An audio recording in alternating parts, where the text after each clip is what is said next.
IVM.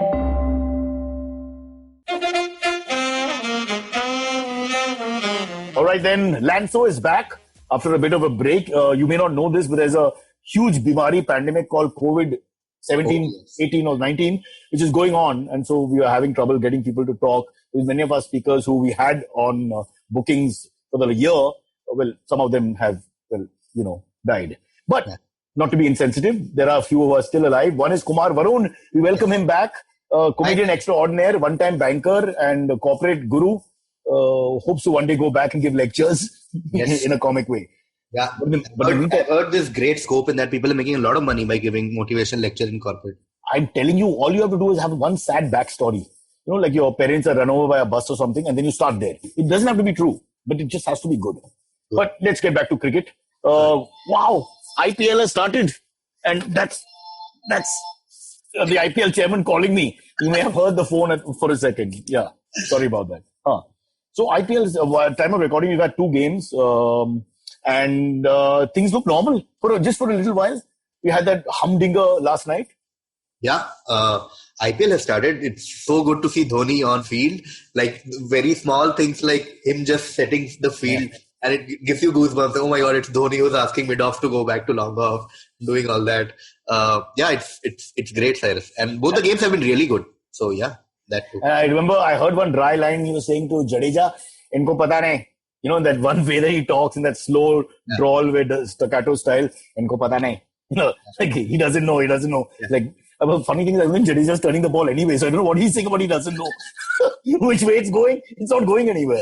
But yeah, you get used to all this, no? Even when Sachin retired, Rahul retired, Lakshman, I mean, you get used to them. They become like family members if you're crazy about cricket like us. So the emotional appeal only we guys, our tribe, the hardcore guys can sort of understand. And yeah, I get the goosebumps immediately. I just like seeing all of them on the field, you know. And it's not like the United Nations, seeing the mix of cricketers as well.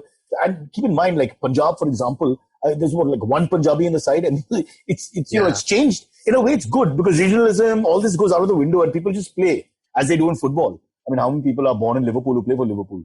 Oh God. Yeah, like last night, KL Rahul is leading Punjab side. Like he's from Bangalore. And then Shreyas Iyer who's a Bombay guy leading the Delhi team. And yesterday especially, like both the captains were like these young captains who have made their career in this format of the game and otherwise. Who could really fight for one spot in the Indian team in all three formats, actually, if you look at it. Although KL is pushing himself more into the top order and Shreyas is in the middle. But I could see that happening. So, there's a battle between the battle. I remember when the South Africans were bowling to one another, they talk about a battle between the battle with two South African players playing. Those are very interesting things in an IPL because, I think that becomes a real ego clash. We are both playing for separate teams, but we're in the same national team. Now it's you versus me, brother, and I got to prove who's the bigger dog in that one.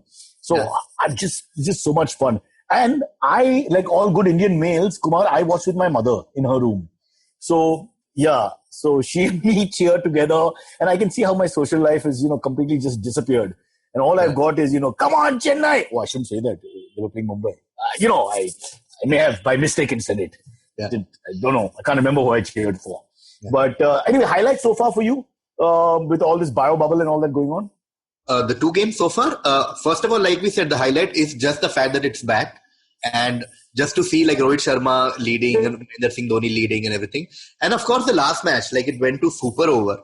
Who would have thought? Like Stoinis' innings and then Mayank Agarwal, what an inning. And Ambati Rayudu's the way, like it's as a cricket fan, it's a joy to see people plan the chase. And I'm so like feeling so bad that Punjab could not win, like after that Mayank Agarwal's inning. Because the way he planned his inning, there was no like one of those like flamboyant thing. He just kept going at it. Almost made 39 of like a runner ball right to the 15th over, and then he went a little berserk. Yeah, he saw that wickets were falling at the other end. He could not afford to lose his wicket. Similarly, Ambati Rayudu's innings was such a delight to watch. Like a clinical chase is a thing that really, really excites me. And both the games have seen that. And also, if you look at both the games, the momentum switched completely. Like in Punjab, the game that just happened, they were on top from the first ball. Not the exact first ball, Prithvi Shaw hit a boundary. But post that, they sort of took control of the game right till Stoinis in the last 3 overs. 100 odd for 6-7 with 3 overs to play. And then he massacred 57 runs in the last 3 overs, which is just unbelievable cricket and batting. Okay, Kumar, the big question here right at the start of the tournament is who are the top 5 cricketers in your mind that, I know it's a difficult thing to remember everyone, but whatever comes to mind first. We've seen 2 games so far, that's 4 teams. So let's just look at them. Who are the top 5 cricketers you think from the 2 contests? Looking forward. In Delhi? Prithvi Shaw is very, very exciting for me in general as a cricketer. I think he has a lot of potential. Like he has, like people have compared him to Sachin. Too early to do that, but then there is something about That him. front foot push, the push drive is there. The No drive doubt. thing. Timing is fantastic when it works, but I feel his mind is unsettled from all the controversy over the last year. Yes. Even a run out with Shikhar Dhawan, he's got too emotional immediately after that. Try to hit the first ball of the next over. So I think there's little mental issues there. So I won't really support you yet. Also, I don't like the fact that his real name is Shah and he made it Shaw. What the hell's going on here? But I think that that- run out. I almost forgot about it. Like I feel so bad for Shikhar Dhawan. Like a senior player like Shikhar Dhawan coming back finally. And Kumar, even a novice, even my 78-year-old mother explained to me that when the ball goes towards fine leg, then the call is always the non-strikers. You know that. You know, that's the rules of cricket. So it's completely his fault. You can't, that's it. It's his call, his responsibility. There's no question about Tutu Mehme sort of situation. Anyway, so you're backing Prithvi Shaw. That's good. Then I'm excited for this guy. Really excited. And he started so well and he's had a little pause in his career. So let's see what happens. Next. Let's go to Punjab. Who are we looking at in Punjab? Again, purely on the how he batted yesterday, Mayank Agarwal. I think we really have a great opening batsman in his. Like if he really does play like he did yesterday, and he has done it earlier in international cricket as well. He has played those big knocks. He's played good Test cricket. So if he can do well in all 3 formats of the game, really exciting. Yeah, and he has the talent. He's been in the IPL for some time. Looks like Kumar Varun likes the unsung hero, the one who's not getting enough mileage. You know, who's not getting the kind of press he should get. That's what I'm getting, because I know offline we've spoken about Ambati Rayudu. Again, he's one of those guys. We've spoken about now Mayank Agarwal, who's definitely one of those guys. Gets swallowed up perhaps by the huge personality of his skipper and a couple of other big names like KL Rahul. But so that's very interesting. This is the type of cricketer you think, the journeyman who's slowly coming to the fore and becoming the superstar. Who else? Then from the next team, are you saying from Chennai again? Let's look at the old game. Yeah, Chennai. Dhoni held himself back, but I thought Sam Curran move was a nice one. It was that impact. If you want to look at an impact moment in a match, those 18 runs of just a few balls changed the game completely. I know Ambati Rayudu brought them to the fore, and of course, Faf du Plessis was. I mean, there was a perfect innings in terms of one guy anchoring, one guy firing, and then one guy super firing, and then finishing. So in that sense, if you would look back, it was fantastic. But what do you think of Sam Curran, who perhaps may become a better bat than bowler one day? Yes, I mean, you're absolutely right. The partnership between du Plessis and Ambati Rayudu was obviously the highlight of the day. And when people were expecting Dhoni to come, and then he sends Curran, and everyone is like, what? And then he just finishes things so quickly. Exactly. Luckily, there are no spectators at the stadium. This is like an Amitabh Bachchan movie in the 80s. If you dare have him coming in, his entry only after interval, they would have burned the theatre. So luckily there's no one there to scream. Because you're right. Poor Rishabh Pant had that now for last 2 years. People going Dhoni when he came into bat. I mean, that's just not fair. All right, let's go back. So that's Chennai, Mumbai. Mumbai.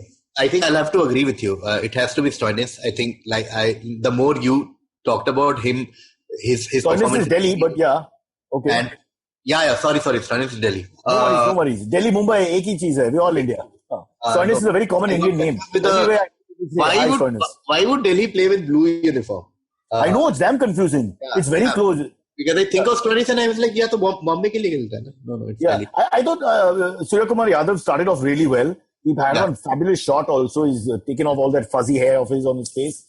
They've got a lot of talent in the middle order. It's not just Rohit and Deacock on top. They've got the bats to follow. Surya Kumar Yadav is another one of those people who I'm still waiting to burst out in the scene, because he's been playing domestic for a long time. He's been playing But his IPL figures are not bad, Kumar, his IPL figures are not bad. And keep in mind, he comes into a team where the 1 and 2 opening batsmen are always performing or firing. And then you have Pollard and the Hardik Pandya and the other Krunal Pandya at the back. So he's caught in the middle of all these heavyweights again. So he's trying to push to survive there. But his figures aren't bad. His strike rate is not bad. That is what worries me, in the sense that his figure every season has been like very okay. He's very decent, but still he's not counted amongst the best IPL player. You know what I mean? He still isn't a figure in the Indian team. He's still somewhere, and he's a great cricketer. Difficult to explain this, why they don't get the hype they deserve. Yeah. Difficult to explain, really. Yeah. Like even Ranji and all, he has decent figure. He's a man of big matches. He Captain can play Mumbai. Yeah. He can play big innings. He can do well in T20. So I'm sure he can do well in 50 overs international. But he's not. He's just not there. People don't know about Suryakumar Yadav. Okay. We have to wrap this up. So quickly tell us, who is your one pick out of the 4 teams for the best player, for the most valuable player going forward for this edition? These 4 teams? So far we've seen 4 teams. So in your mind, who do you think will be the most valuable player from these 4? I don't want to talk about the others until we see them perform once at least. Like for me, it's clearly Marcus Stoinis. I think his form coming from BBL at the beginning of this year has been phenomenal. As I told you, 700 plus runs there in 17 innings. He's won the tournament on his own back, literally. And you saw what happened yesterday at the time of this recording. I mean, it was just amazing. Since you took Stoinis, I will go for Sam Curran then. I think... Desi log ko kya hua? We can't go for only the foreigner, yaar. Like I've spoken enough about Ambati Rayudu and Mayank Agarwal. But you're saying Ambati Rayudu will be most valuable player of the tournament? You'll take that kind of punt? I would really want, like as a fan, as a Rayudu fan, I love this middle order, this unsung heroes, determined people who are just there. Like, you're not giving me my due, but I will be at it every single game, every single ball. I will value every ball that is thrown at me. I love these dedicated players. Like, I'm getting a certain insult here that you don't like the flamboyant, loudmouth comic. You like the hard-working substance comic, because that's how you relate to on the cricket field. The middle order batsman who nobody's remembering properly, but actually carries the weight of the team quietly. Always. While Rahul Subramaniam gets all the glory. How dare he? How dare he? Always. I would always be like, my father always used to talk about Vishwanath in more glowing terms than, say, other flamboyant cricketers of the era. He'll always be like, Vishwanath aayega, wo rahega. Tak, he'll be at it. And yeah. I'm a huge Gundappa Vishwanath fan. I saw him live, my friend. You were a kid. I saw him live batting in Mumbai, Wankhede Stadium. Fabulous. I saw the square cut. I didn't make many runs that day, but I saw one square cut. Yeah, the only other guy I saw square cut the ball like that with that kind of power and panache was Gordon Greenidge. But this was a more muscular square cut. This was just the wrist. 5 foot 2 inches tall, bro. Talked about Gundappa Vishwanath square cuts. I've never seen it in person, obviously, but he always said square cut to Gundappa Vishwanath jaisa bana. Yes, a poetry ki cheez hai. You have to just imagine in your mind and enjoy. Don't compare eras and look at black and white footage and all. It doesn't make any sense. Don't do it. So I'm saying that. Talking about people, like seeing them live, and since we are talking about IPL, I'm not sure if we'll ever talk about it in your later episodes. The very first IPL game I saw was the first Rajasthan Royals match against Delhi Daredevils, if you remember. The first edition of IPL. Correct. And I've been a Shane Warne fan. Like, he's my all-time favorite cricketer, if I have to pick one. Like, I bowl like him till date. Like, if you ask me to bowl, I will bowl like, But will the ball land also like him? Because even I can do the action. Huh. Yeah, no, never. It'll be a full toss or some bad wide or anything. But in my mind, I'm Shane Warne. You know what I mean? Yeah. So when the first IPL started, I was following like which team to support, and I saw Shane Warne is playing. So I became a Rajasthan Royal supporter with no connection to Rajasthan at all. And then me also. Yeah. And we went to Firozshah Kotla to watch the match. And the way they just surrendered, like I think Rajasthan Royals scored some 128 or something. And then Delhi had McGrath, it had Gotti and Virender Sehwag. I think they won by 10 wickets or something. They won it so easily. I think the little batting in that 2000, they won the edition though, but the batting was not much. Swapnil Asnotkar, if I remember correctly, boy from Goa, that's it, not too much. But that one man, Shane Warne, won the tournament on his own. 100%. I was like, what is going to happen to this team? And then I still kept supporting it, and they won. What a great success story, that first IPL. What a guy. Great. Why don't we end this with a little bit of tribute to Shane Warne? You be Shane Warne, I'll be Ian Healy. Okay? So now you bowl, and let's go. And bowl. Wait, I'm still... Yeah. I can't bowl just like that. I have to be like... Ball and shine. Ball and shine. Come on, shine. Come on, shine. Unfortunately, it's an audio podcast, so all the management damn you comedians, you don't pick up the medium. All right, cheers, man. Kumar Varun, thank you for being with us. I hope we talk to you about sports, life, love, sex, and taxes soon. But until then, it's bye-bye from all of us. Pleasure speaking to you guys. Now I can't stop. Bowl and shine. Bowl and shine. Come on, shine. Bowling. Good one, shine. Good one, shine. See ya. Bye-bye. Bye, Cyrus. Sachin Tendulkar, Virat Kohli, Don Bradman, and now Cyrus Brocha. Okay, probably not in the right company. I mean, Don Badminton is Australian. But it's called Cyrus Says, a wonderful show about everything. Find the show on the IVM Podcast app, ivmpodcast.com, or wherever you listen to podcasts.